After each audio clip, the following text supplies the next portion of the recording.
Hey everybody, RJ here. Hope everybody's having a great day. So today's video is a little bit different format. We're going to talk a little bit more about why I'm doing motivational speaking. Mostly because of my Asperger syndrome. We're going to talk a little bit about that and kind of touch base on our past topics and kind of explain why it all ties into what I'm doing. Let's get right into the video.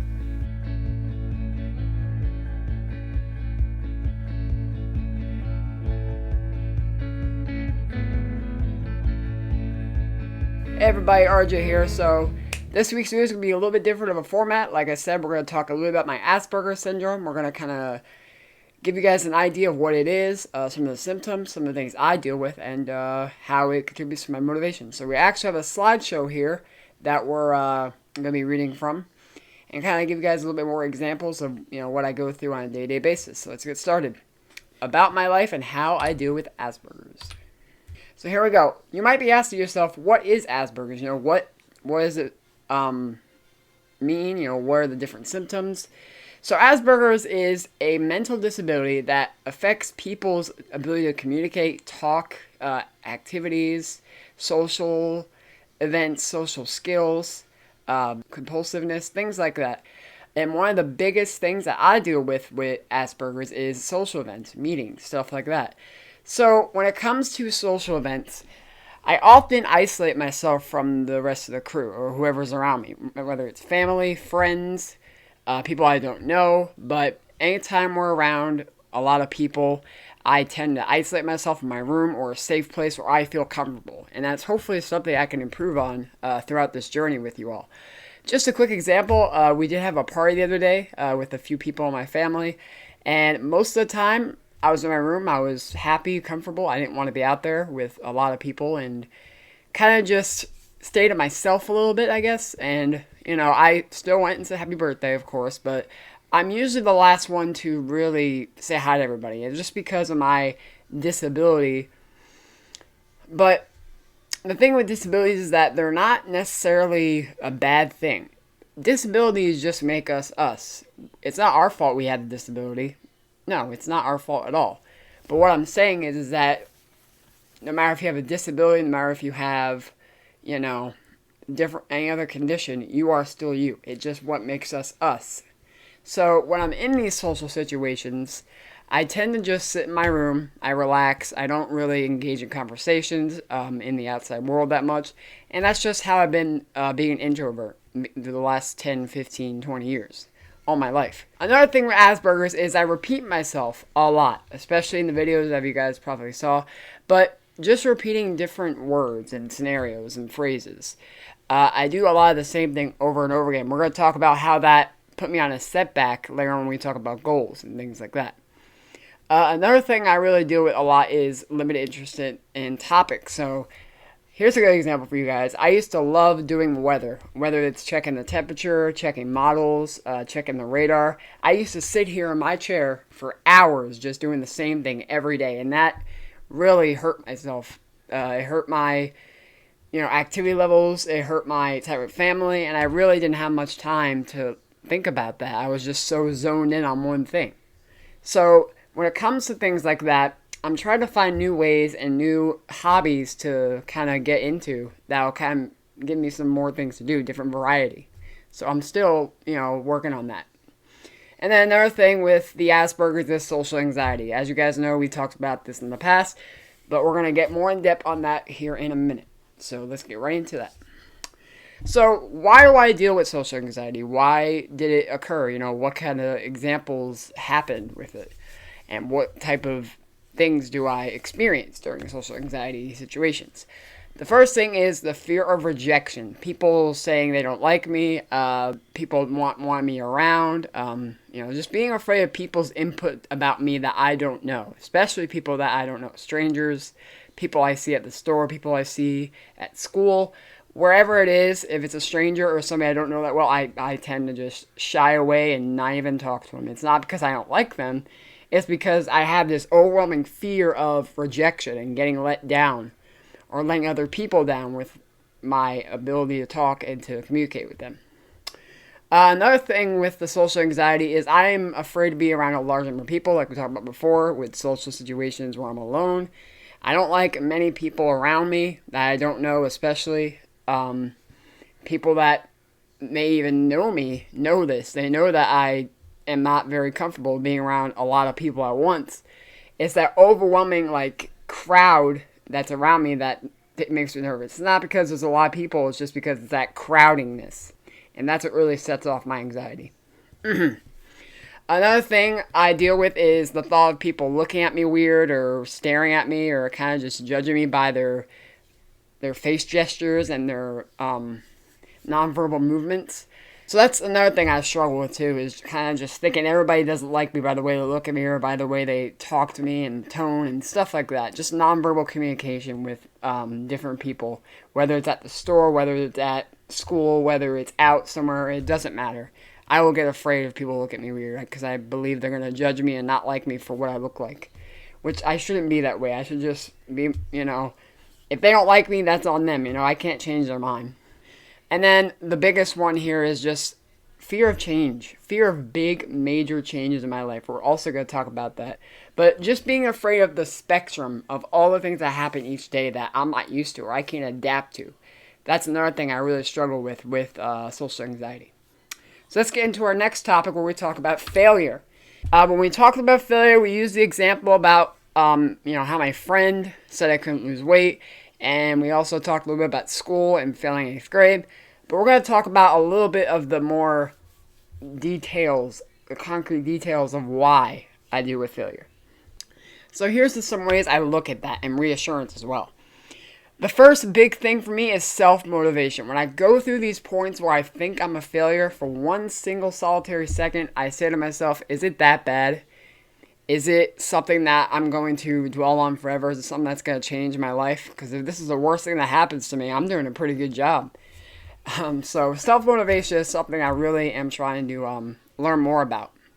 Another one is trying new ways to approach situations. So, let's say I am experiencing reassurance or failure and I want to talk to somebody. That's something I think I'm going to do more. I'm going to try to get more of a feel of talking to people and the feel of reassurance, hey, it's okay, you made a mistake or you can get better at this. So just that reassurance of approaching things differently than what I usually would when I was in a negative state of mind. That's what I mean by that. Schooling background, so failing a test, taking an exam and not getting the best grade. Here's a real life example. I took an exam in 8th grade. It was the English exam. I thought I was going to do really bad, and I ended up getting a B at it. I ended up passing. So I had a negative viewpoint on this exam. I was like, oh, I'm going to fail this. I'm not going to do well, but I did well anyway. So I just got to remember to myself, and you guys, can remember this as well, is that if you have a positive outlook on what you're doing and a positive mindset on what task you're performing at that time, you'll do well. If you study for that test and take the time to do it, you'll do well. Just as long as, you take the time to actually study or take the time to actually work on something you need to work on. You'll get it done in due time at your own pace. And then another example is with the weight loss. We kind of touched on this before, where I had somebody who said I couldn't lose weight. I lost the weight. I proved them wrong. They said I was a failure. And now that I proved them wrong, I'm a lot happier about it. I'm a lot more, proud of myself that I was able to do that. So that's another example of how I saw failure, because I technically didn't fail, but I had the thought of not being able to do it. That was the issue with that. So I reassured one of my friends. They told me, forget about this guy. He's not worth it, and get rid of him. So that's another thing too, guys. If you have a toxic person in your life that's not giving you any good advice or just there to put you down, talk to somebody. Talk to somebody you trust and tell them what's going on, and get rid of that person as soon as possible. That's my advice for that. Next example is with bullying. I've been through bullying all my life, and I can easily say this, it's not easy. It's not easy to tell people you're being bullied. It's not easy to show you're being bullied. A lot of people, have committed suicide, and a lot of people have been depressed and just not happy because of this. It's very sad to see that. It's very sad to see these people get bullied and not knowing what to say or to do because they're afraid of being hurt or bullied by them again, even worse. So I can relate to that because I've been bullied in the past as well. I've had kids tell me I can't do things. I've had like I said, my old friend told me I couldn't lose weight. So just that bullying sensation makes me angry. It makes me depressed. But if you could find a way to talk to somebody or to get a hold of an administrative person in your school, tell them what's going on, and I'm sure they will do something about it. If they don't, you could take action by doing something else. You could report them to the police. You could do anything like that.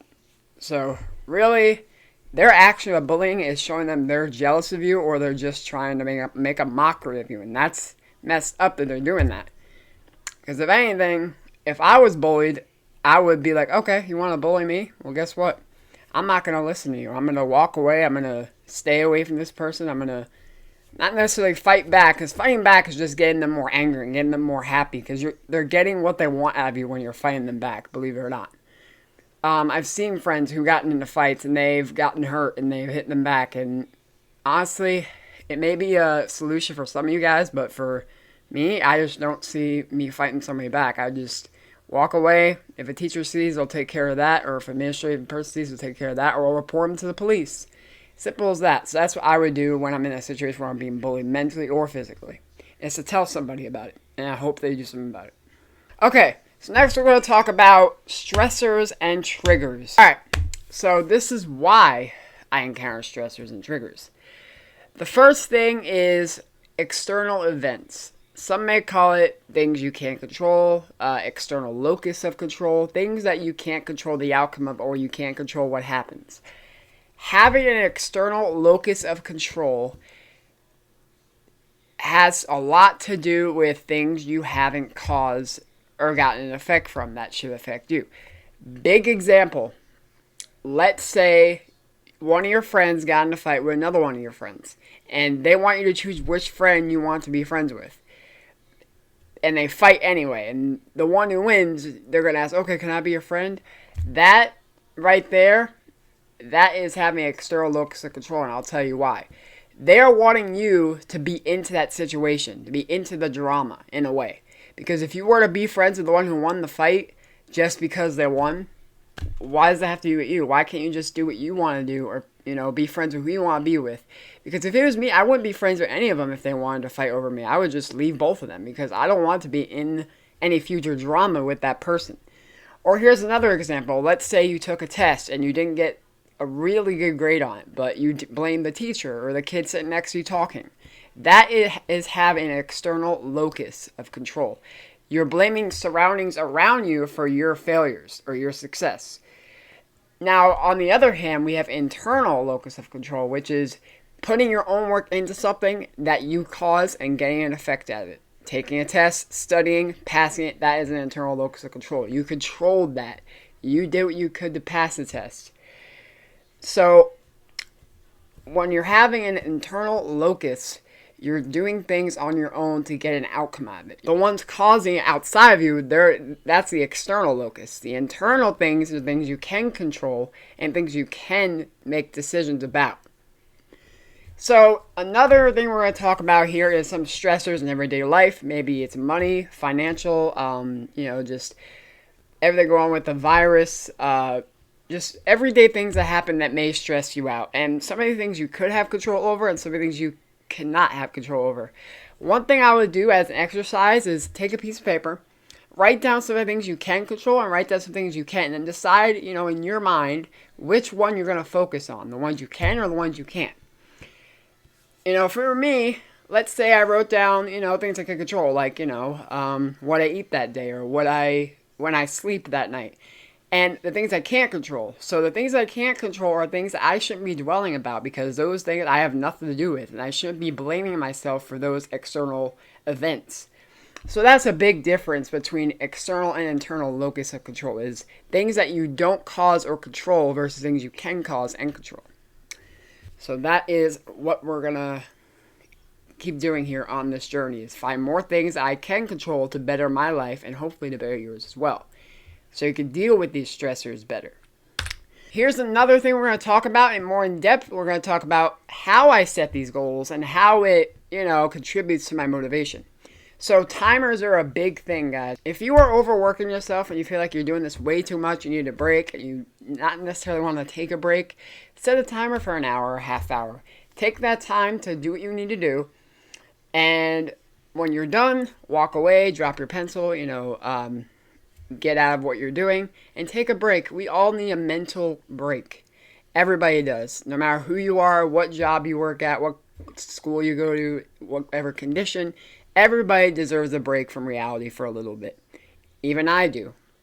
When I watch TV or I go outside and play or do things that are relaxing. Everybody needs a break. So these timers really help, guys. So if you're thinking about ways you want to set goals and stay motivated when you're doing your tasks or goals, timers are a very good resource, I would suggest. So just do a timer for an hour, hour and a half hour. You're good to go. And it's been helping me a lot. The second thing is very obvious: calendars, to-do lists. You write down goals you want to do for the day, long-term, short-term, things like that. So a really good resource for calendars, they have Google Calendars. You can set for alarms and reminders. You got your reminders app on your phone. You got speakers that have timers on them. You have different applications used for to-do lists. I have a thing on my board that I write all my to-do list stuff on. So really it's just finding what works best for you and your motivation. Now with Asperger's, we're getting back into that for a little bit. I feel like because of my limited resource and time and my limited interest in subjects, multitasking is very hard for me, especially because I can only focus on one thing at once. It's very hard to pay attention to multiple things at once, so I can only focus on one thing. So one at a time focus is important if maybe you're somebody who can't multitask or somebody that, doesn't want to procrastinate, but they also don't want to do a million things at once that they're not comfortable with.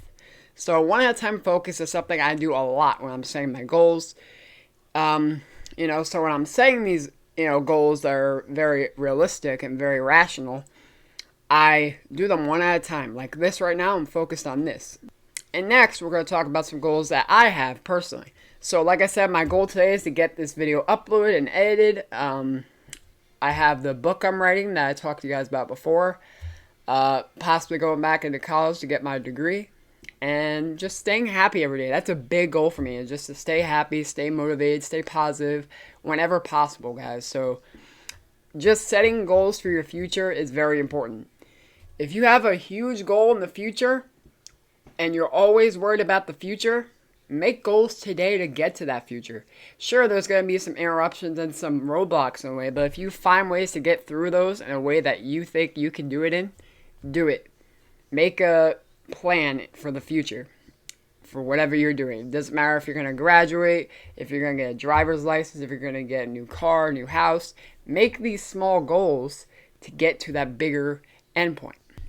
Alright guys, so that's pretty much it. We're just going to sum things up for my main goals for the channel in the future. The biggest thing for me is to tell you guys that it's okay to be you. It's okay to be yourself and to do what you need to do to survive and to live and to be happy. That's one of the biggest things I believe that I want to convey to you guys, is that being yourself is very healthy. It's a great thing to do.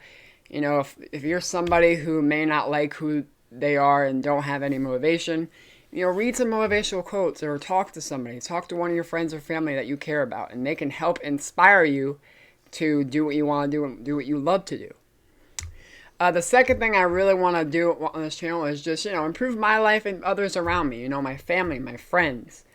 People like that who I really care about. And maybe you guys have family or friends that you care about, that you want to improve their life. But also, the most important thing is improving your own first. Yes, you can help people. Yes, you can inspire people. But you cannot motivate other people except for you first.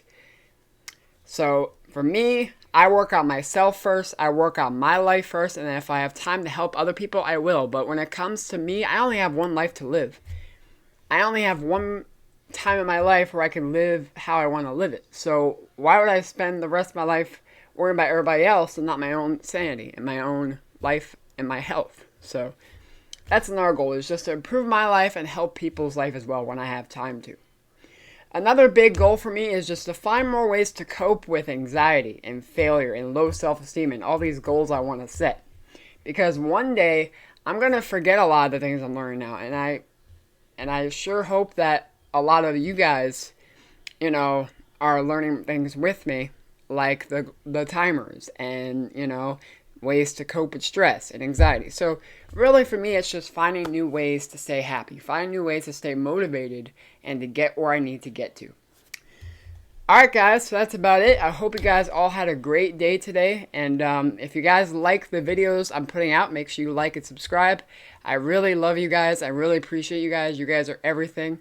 I want to make a quick shout out to my mom, my dad, my friends and family. You guys all inspire me to do what I want to do and to stay motivated each and every single day. Thank you so much from the bottom of my heart. Hope you guys all have a great rest of your day, and we'll see you next week. Take care and have a good one.